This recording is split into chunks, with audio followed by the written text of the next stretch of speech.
Hello everyone, good afternoon. Welcome back to my channel Debashree's life. তো আগের ব্লগে তোমরা দেখতেই পেয়েছো যে আমরা মামাবাড়ি এসেছি, আর সেখান থেকে আমরা মহামায়া মন্দিরে ভ্রমণ করতে এসেছি। তো মহামায়া মন্দিরের থেকে আমরা পুজো টুজো দিয়ে সামান্য কিছু খেয়ে আমরা বেরিয়ে পড়েছি অন্য একটা গন্তব্যস্থলের দিকে। তো অন্য একটা গন্তব্যস্থলের দিকে আমরা যাচ্ছি একটা ই রিক্সা নিয়ে। মহামায়া মন্দিরের থেকে ভিতরের রাস্তা নিয়ে ধরেছি, আর সেখান থেকেই আমরা পৌঁছে গেছি আমাদের গন্তব্যস্থল স্নানঘাট। তো এটা খোড়াঘাট স্নানঘাট বলে বিখ্যাত এই জায়গাটা। আর এই জায়গাটাতেই আমাদের এই যে মা মহামায়া, যেখান থেকে আমরা অল্প আগে পুজো দিয়ে আসলাম, মানে এর আগের ব্লগে আমি যেটা দেখিয়েছিলাম পুজো দেওয়াটা, তো সেই মা মহামায়া এই জায়গাটাতে এসেই স্নান করতেন প্রতিদিন। তো সেই জন্যই এই জায়গাটাকে স্নানঘাট বলে বলা হয়। তো এই জায়গাটাকে বর্তমান গভর্নমেন্টের তরফের থেকে খুব সুন্দর একটা টুরিস্ট প্লেস মানে বানিয়েছে। খুব সুন্দর সুন্দর অ্যাট্রাকটিভ জিনিস বানিয়েছে যেগুলোতে টুরিস্টকে অ্যাট্রাকশন করা যায়। তো যাই হোক, এই জায়গাটাও আমরা একটু ঘুরে দেখব, তার জন্য আমরা এসছি। আমি অনেক বছর আগে এসেছিলাম, তখন কিন্তু এতটা বেশি ডেভেলপমেন্ট ছিল না, কিন্তু আস্তে আস্তে জায়গাটাকে খুব বেশি ডেভেলপমেন্ট, মানে ভালোই ডেভেলপমেন্ট করে ফেলেছে। তো দেখো, প্রথমেই আমরা ঢুকলাম একটা মন্দিরে, সেটা হলো মা দুর্গার মন্দির। খুব সুন্দর করে বানানো আছে জায়গাটা, কিন্তু বানরের একটু উৎপাত আছে। যাই হোক, এখানে খুব বড় বড় করে মূর্তিগুলি বানানো আছে। তো আমরা এখানে প্রথমে ঢুকলাম, ঢুকে একটু দেখলাম, দেখো কত বড় বড় প্রদীপ আছে। তো খুব সুন্দর করে জায়গাটা বানানো হয়েছে। আর তারপরে এখানে অনেক কিছু বানানো হয়েছে, যেরকম গাছপালা, বিভিন্ন ধরনের জন্তু, এইসব জিনিস বানানো হয়েছে। হাতি, ঘোড়া, তারপর তোমার সাপ। আর এই যে পুরো গাছটা, এটা কিন্তু সম্পূর্ণটাই আর্টিফিশিয়াল, মানে মানুষের বানানো সিমেন্টের। তো এরকম ধরনের জিনিসগুলি বানিয়েছে, যেটা কিন্তু ট্যুরিস্টকে অ্যাট্রাকশন করার জন্য খুবই সুন্দর। আর খুব সুন্দর কিন্তু একটা ফটো ওঠার জায়গা, মানে জায়গাটাকে পুরোপুরি ফটোজেনিক করে তুলেছে। তো দেখতে পাচ্ছ কি বিশাল বিশাল বাঘ দুটো, দেখতে কিন্তু বেশ ভালোই লাগছে, তাই না? তো এইসব জায়গাতে ফটো উঠলে কিন্তু বেশ ভালো লাগবে। তো জায়গাটাকে খুব সুন্দর করে সাজানো হয়েছে, এই জন্যই মানুষ এখানে কিন্তু এসে ভিড় করে। তো তোমরা যদি কেউ আসতে চাও, তাহলে এই মা মহামায়া মন্দিরের, মানে বগরিবাড়ি মা মহামায়া মন্দিরের ওখান থেকেই তোমরা কিন্তু খোড়াঘাট স্নানঘাটে চলে যেতে পারবে। 10 টাকা করে ই রিক্সা ভাড়া দিলেই তোমরা ওখানে চলে যেতে পারবে। তো এই দেখো না, তোমাদেরকে আমি ঘুরিয়ে ঘুরিয়ে দেখাচ্ছি কি বিশাল বিশাল জন্তুগুলি বানানো আছে। এই যে একটা বিশাল হনুমানজির মন্দির, মানে মূর্তি আছে। তো অনেক বড় বড়, কিন্তু এটা ক্যামেরাতে দেখতে যদিও ছোট লাগছে, কিন্তু অ্যাকচুয়ালি কিন্তু এটা বিশাল বড় বড়।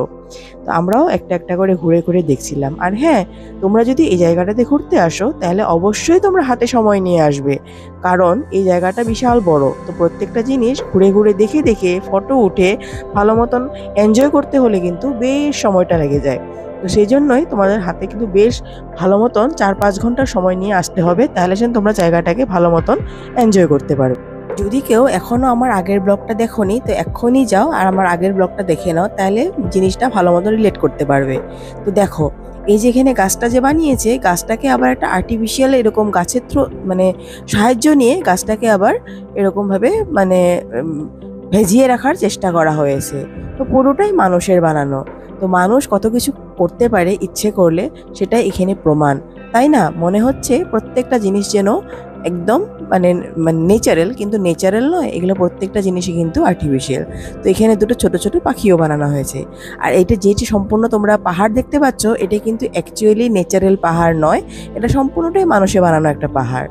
তো চলো, আমরা সেই গাছের মধ্যে দিয়ে ফাঁক দিয়ে গিয়ে গিয়ে মা অন্নপূর্ণার মন্দিরে চলে এসেছি। তো মা অন্নপূর্ণার মন্দিরটা এখানে খুব একটা বেশি মানে ভালো মতন বানায়নি, বাট তবুও মায়ের এখানে মূর্তিটা রেখেছে। তো এখানেও এসে আমরা একটু প্রণাম করে নিলাম। তো তারপর আমরা এখানে দেখো, এই যে ছোটো ছোটো গুহাগুলি আছে, গুহাগুলির গেটগুলি বন্ধ করে রেখেছে, হয়তো বিভিন্ন ধরনের সিকিউরিটি পারপাসের জন্য বন্ধ করে রেখেছে। যাই হোক, তো একটা গুহাতে আমরা ভিতরে ঢুকবো আর কি।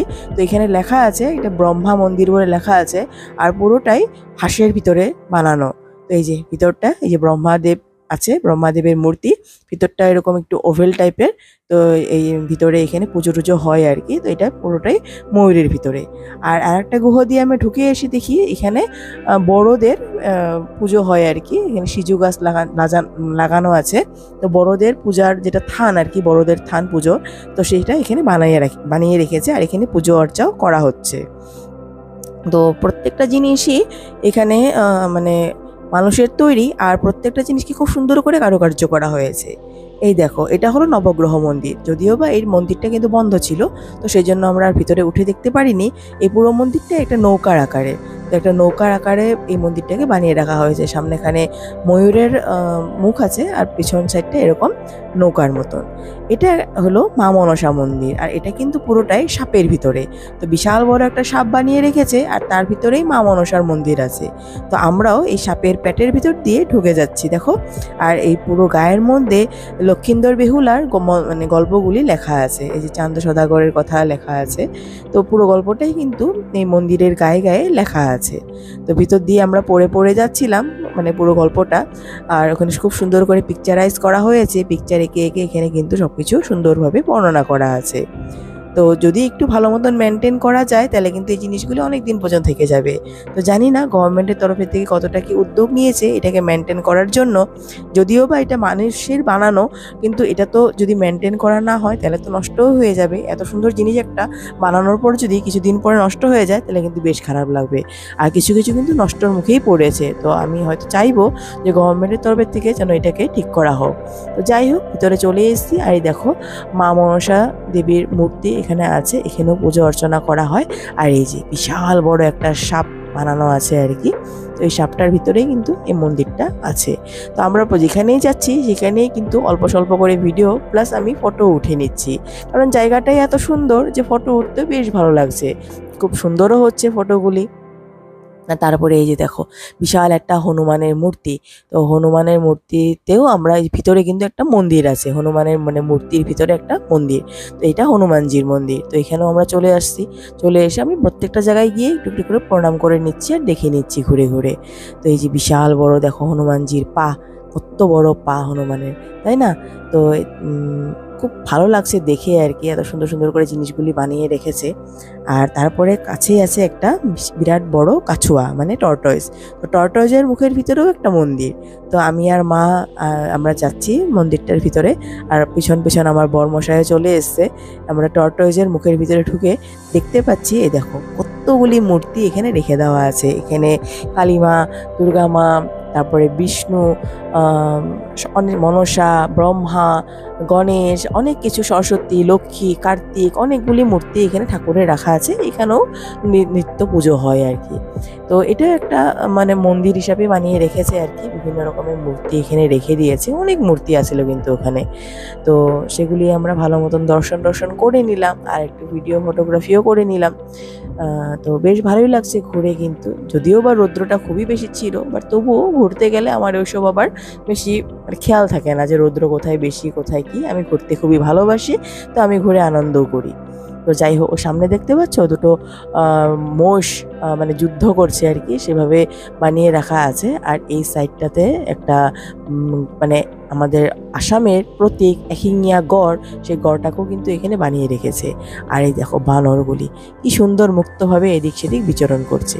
তো এটা হলো মায়ের সেই মেন মন্দিরটা, যেটা মন্দিরের ভিতরে এই গুহটা দিয়েই মানে ভিতরে ঢুকে যেতে হয় আর কি। তো আমরা আবার এই সাইডটাতে এসে আসতে ভুলেই গেছিলাম। তো যাওয়ার আগে ভাবলাম যে এই সাইডটা একবার দেখে যাই, ভিতরে মন্দিরটা কেমন কি আছে কি নাই। তো ভিতরে এসে দেখি যে মন্দিরটা আছে। এই মন্দিরটা যেটা মানে স্ট্রাকচার, সেটা সেই মা মহামায়ার মন্দিরের স্ট্রাকচারের মতনই বানানো হয়েছে, অনুরূপ আর কি। তো এখানেও সেই মা মহামায়ারই জায়গা, এখানেও সেই মা মহামায়ারই পুজো হয় আর কি। তো একই রকমেরই রাখার চেষ্টা করেছে ওনারা। তো যাই হোক, ভিতরটাও একটু ঘুরে নিলাম। আর এখানে ছোট ছোট গুহা গুহা আছে। মেইনলি পুরোটাই ওনারা মানে মানে এখানে যারা বানিয়েছে জিনিসটা, পুরোটাই গুহার মতন করে একটা গুহার থিম রেখে বানানোর চেষ্টা করেছে। তো দেখতে বেশ ভালোই লাগছে।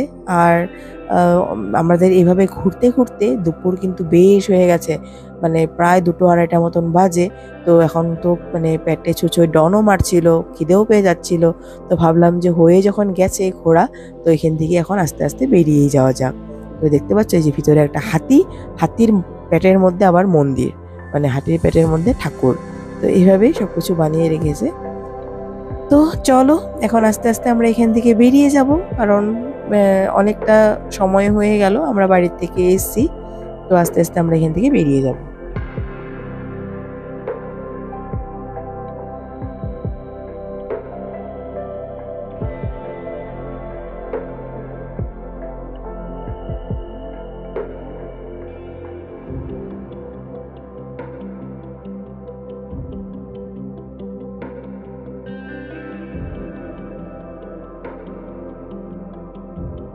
ঘোড়াঘাট স্নানঘাট থেকে বেরিয়ে ভাবলাম যে অ্যাকচুয়ালি যেটা ঘাট যেখানে অ্যাকচুয়ালি মা মহামায়া এসে স্নান করতো সে অরিজিনাল ঘাটটাকেও একবার দেখে যাই।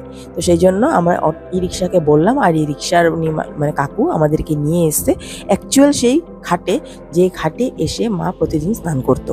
এই যে এইটাই সেই ঘাটটা যেখানে এসে মা স্নান করতো। তো আমরা এইভাবে সিঁড়ি দিয়ে দিয়ে নেমে এসেছি, আর আমার মার যেহেতু একটু আঁঠুর প্রবলেম আছে, তো আমার হাজব্যান্ড আমার মাকে একটু ধরে ধরে নামিয়ে দিচ্ছে আর কি। তো এখানে একটু জল আমরা মাথায় নেব আর কি, মা যেহেতু এখানে স্নান করতো, তো এই জায়গাটা একটা পুণ্যভূমি বলেই বলতে পারো। আর এই জলটা কিন্তু মানে যেহেতু এখন খুব ড্রাই সিজন, তো জলটা শুকিয়ে গেছে প্রায় বলতে গেলে। তো তথাপি কিন্তু ছোট ছোট মাছ এখানে ঘোরাফেরা করছিল। তো আমরা দেখতে পাচ্ছিলাম ছোট ছোট মাছ, ক্যামেরায় কতটা তোমরা দেখতে পাচ্ছ আমি জানি না, কিন্তু সত্যিই ওখানে ছোট ছোট অনেক মাছ ছিল। আমরা একটু জল এখানে ঠান্ডা ঠান্ডা জল তো একটু হাত দিয়ে লেড়ে নিলাম আর কি, আর একটু মাথায় টাথা ছিটিয়ে নিয়েছি আর কি।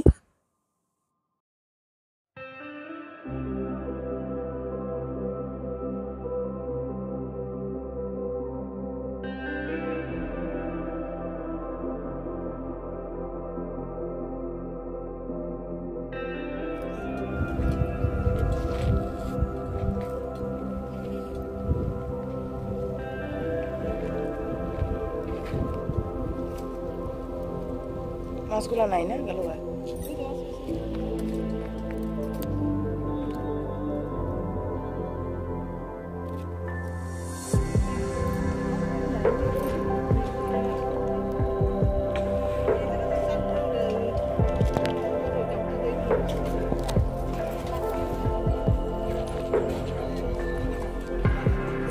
হয়ে গেছে আমাদের ঘোরাফেরা, তো চলো এখন বাড়ি যাওয়া যাক। তো প্রথমে আমরা এই রিক্সাটা দিয়ে আমরা হাই রোড পর্যন্ত যাব, আর তারপর হাই রোডের থেকে আমরা বাড়ি যাব। তো এই দেখো এই রিক্সায় করে আমরা যাচ্ছি, ভিতরের রাস্তা দিয়ে আমাদেরকে নিয়ে যাচ্ছে উনি। সেই আবার মা মহামায়া যে মন্দিরটা ছিল সেই মন্দিরটা হয়ে আমরা স্নানঘাট ঘোড়াঘাটের সেই মন্দিরটা হয়ে আমরা মেইন হাইওয়ের দিকে আমরা রওনা হব। আর হাইওয়েতে এসে আমরা আবার একটা টেম্পো ধরে নিয়েছি, আর টেম্পোতে করে আমরা চলে যাচ্ছি মানে মামার বাড়িতে। তো সেখানে আমরা খাওয়া দাওয়া করবো দুপুরে, যেহেতু আমরা সেখানে আছি আজকের দিনটাও আমরা সেখানে থাকবো। আর কালকে আমরা আবার বাড়িতে চলে যাব, যে আমাদের ঘোরাফেরা হয়ে গেছে। তো সেই জন্য আমরা খুব শর্ট ট্রিপের জন্য আমরা এসেছিলাম, দুদিনের জন্যই, একদিনের জন্য এসেছিলাম। তো এই যে, তো বলতে বলতে মামা বাড়ি চলেও এসেছি, হেঁটে হেঁটে যাচ্ছি, আর জল কিনে নিয়েছি। প্রচণ্ড তেষ্টা পেয়ে গেছিলো, রোদ্রে ঘুরতে ঘুরতে একদম মানে বিভৎস অবস্থা হয়ে গেছিলো আমাদের একদম। তো যাই হোক, বাড়িতে এই যে আমাদের মামা বাড়িতে এটা দুর্গা মন্দিরটা নতুন করে বানানো হয়েছে, কিন্তু মন্দিরটা এখনো নেওয়া হয়নি, তার জন্য এখানে পূজা অর্চনা করা হয় না। তো কিছুদিনের মধ্যে এটা নেওয়া হবে। তো যাই হোক, বাড়িতে পৌঁছে গেছি, আর এই মন্দিরটা তোমাদেরকে আমরা কালকে দেখাইনি, তো সেই জন্য দেখিয়ে দিলাম। বাড়িতে এসে স্নান টান করে একটু ঘুমিয়েও পড়েছিলাম, আর এক জায়গায় যাওয়ার ইচ্ছা ছিল, কিন্তু যাওয়ার মানে আর মানে শরীরে সাথ দিল না, তাই আমরা ভাবলাম যে না আর যাবো না কোথাও, বসে বসে গল্প করছি। তো চলো, যদি আজকের ভিডিওটা ভালো লেগে থাকে প্লিজ লাইক করো, শেয়ার করো, সাবস্ক্রাইব করো আমার চ্যানেলটাকে। আবার নতুন একটা ব্লগ বা ভিডিও তোমাদের মধ্যে হাজির হবো। তখন সবাই সুস্থ থাকো, ভালো থাকো, টাটা, গুড নাইট।